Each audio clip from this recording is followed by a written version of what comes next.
Hello, everybody. I am here with the one and only, the amazing Keizaron, who's going to be running our next Pokemon run for you. So, I just wanted to, get you guys a chance to know Keizaron a bit, find out a bit about this guy before he goes on and wows us all. So, Keizaron, you're a Pokemon speedrunner, kind of what you're best known for. That's correct. I knew you as a Battle Network runner before that, but that's not really how you even got into speedrunning. So how did you get into Pokemon and speedrunning and everything to begin with? What really started this journey? The story is ridiculous. Like, it's almost made up sounding. So I'm on YouTube looking up gangster rap of all things. And YouTube algorithms are amazing. So it's like, hey, recommended video. Crystal world record in 322 by Worcester. And I was like, okay, I loved that game as a kid. I'll check this out, I guess. Sounds like the most relevant video ever. it completely. If it weren't for gangster rap, I would not be sitting here right now. I think we all have something to thank from the gangster rap then. Thank you, gangster rap. Let's go, gangster rap. So, all these Pokemon games, I know you run all of Gen 1, essentially. Mm-hmm. You run every game in Gen 2 that I know Yep. of. Gen 3, the same. Mm-hmm. I know you do Gen 6 and 7. Mm-hmm. What drives all this? That, like, you're super competitive in all of these. They're all, like, very different games, different runs, different things you're doing in each of them. What drives you to continue to be good at these games and continue to do more and more of them? I think it's just the case that growing up, I played the series so much, and I travel so much in general that it was like the perfect traveling game. So it's just so ingrained in me that, hey, this is fun, but you've played it the same way forever. Why not try something different? I remember as a kid one time I was flying across to Europe one time, and I played Pokemon for like 8 hours straight. Yeah. So it's like the perfect travel game for that. Yeah, So, because you can just close it up whenever you want to and just pick up where you left off. right. Which one of these is your favorite to run out of all of them? To run, I would say Heart Gold Glitched. Even though I did not give it a good showing at SGDQ, it's still probably my favorite run of all time. Casually, I would say the Crystal's probably my favorite, just because I had so much content for what it was. Right. Usually whenever you ask, like, oh, what's your favorite Pokemon game? It's always like one of those Gen 2s. It's Yeah. Crystal, it's Heart Gold almost Yeah. every single time. Yeah, because they're just so packed with content, especially for when they were released. It was just really good. It's crazy, especially like you look up like just how much of a technical marvel Crystal is compared to everything else that came out on the Game Boy.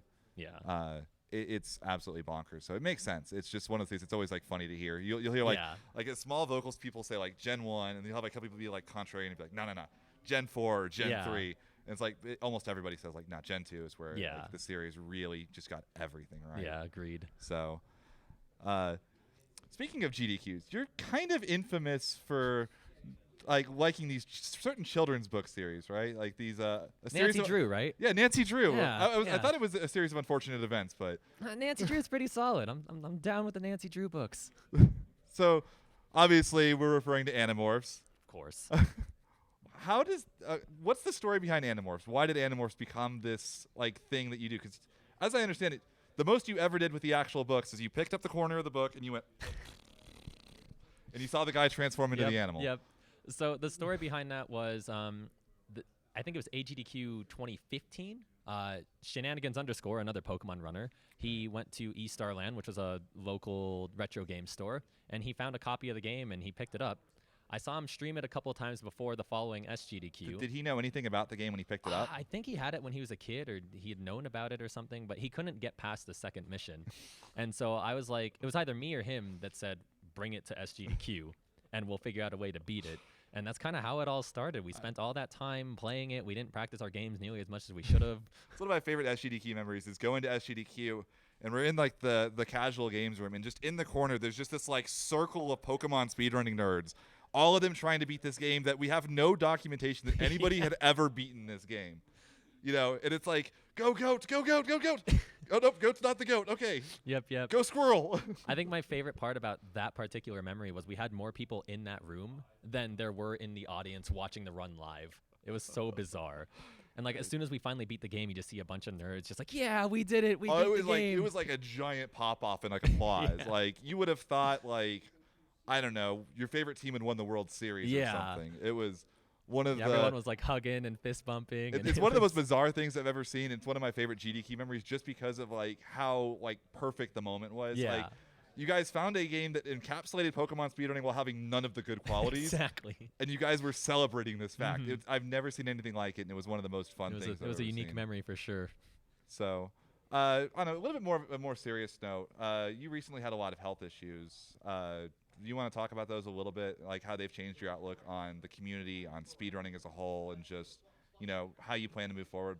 Yeah, with for all sure. that? So after AGDQ 2018, I had a little bit of a rough patch. Started off with the flu. Wasn't even the GD flu. It was just somebody coughing on me on the plane.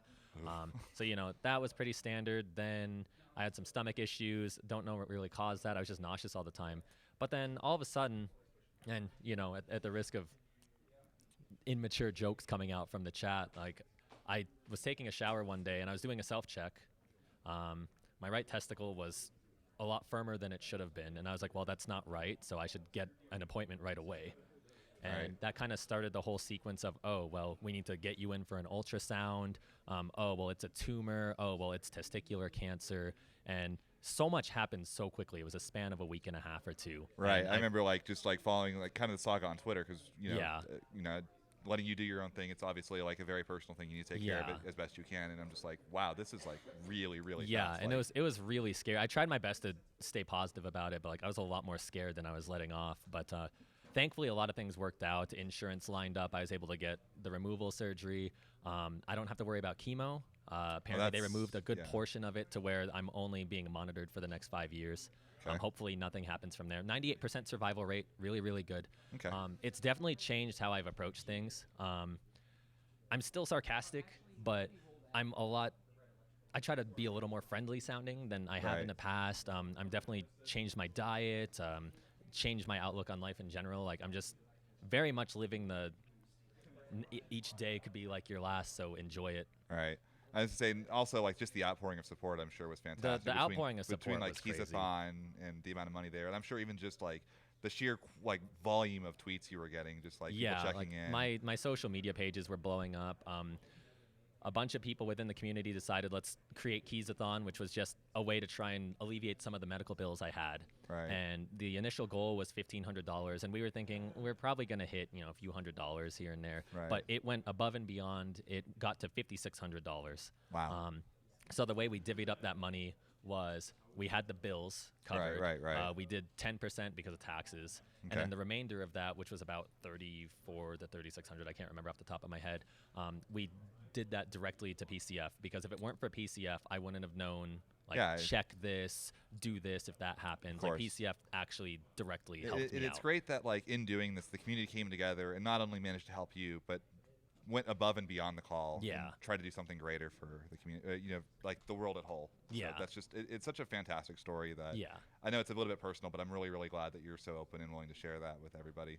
I mean, somebody has to, because I mean, there's thousands of men that go through the same thing I do, and there's just that fake machismo you got to keep up. Of I'm not going to tell anyone. Yeah, I'm fine. No big deal. Yeah, but like awareness is just as important as a cure. Right. So yeah, it's such a great story. So I have one more question, but first I want to actually show over. We have Ariana over here with two of the best prizes in the marathon, in my opinion. We have an Entei plush and a Totodile plush. And for those that don't know, we have a bidding war that is probably going to be active for the next 10 minutes or so while we're getting set up, where you can actually choose the starter for the new Pokemon, the Pokemon run. Not the starter, the actual route that's used. So there are two routes. There's the Totodile into Feraligatr route, and then there's also an Entei route, both of which are basically equally viable to my knowledge. So yeah, Entei route's a bit faster, but considering the fact that I'm having some tech issues with the timer, I'm actually kind of low-key rooting for Feraligatr. Cough, cough. But if you want to get into these were donated by the amazing Essentia. There are absolutely adorable plushes. They are a $5 donation at any point during this run or the Lightning Returns run that's coming up after this. So with that, I got to get to my one last question for Keizaron. So Keizaron, you're a bit of a wrestling fan, as I understand it. A little bit. All right. So we're going to say, in the future, we're going to say at RPG Limit Break 2020, which has now been rebranded as RPG Mania 2020. Okay. We're in the sold-out Staples Center, and you're about to reclaim your title belt after your amazing heel turn against the crazy Gunner Maniac. And you've got to plan the ultimate entrance party for this. You got to make sure the entire crowd knows that Keizaron is going to win this race and reclaim the belt. What is the song, and how do you make sure everybody knows that you are going to win this? It's going to be Seth Rollins' theme. As soon as the music stops, you're going to hear a huge "Burn It Down" in the crowd, and you're going to see me walk out. Smoke screens going, Smoke flashing screens lights. going off. Everything. Fireworks. Everything. I like it. I'll even have someone like carrying a cape behind me, or I don't know, something ridiculous. You Spike. I'll make Spike do it. Spike over there. You got the. Do you have like the whole like garb on, like the hood on, like You know it. You got to look totally serious, like I got You this. know You it. know. Just so I could strip down to some trunks. Gunner's got no chance against this at all. That's exactly what's gonna happen. I hope I'm excited now. This better happen. I say, where's Good. Coexel? Villagin, Yeah. can you make this happen, Tech? I've never. Villagin is giving me the biggest stare Right. ever, which probably tells you it's about time to cut the interview. Keizaron, thank you so much. Good luck with your run. Thank you. And yeah.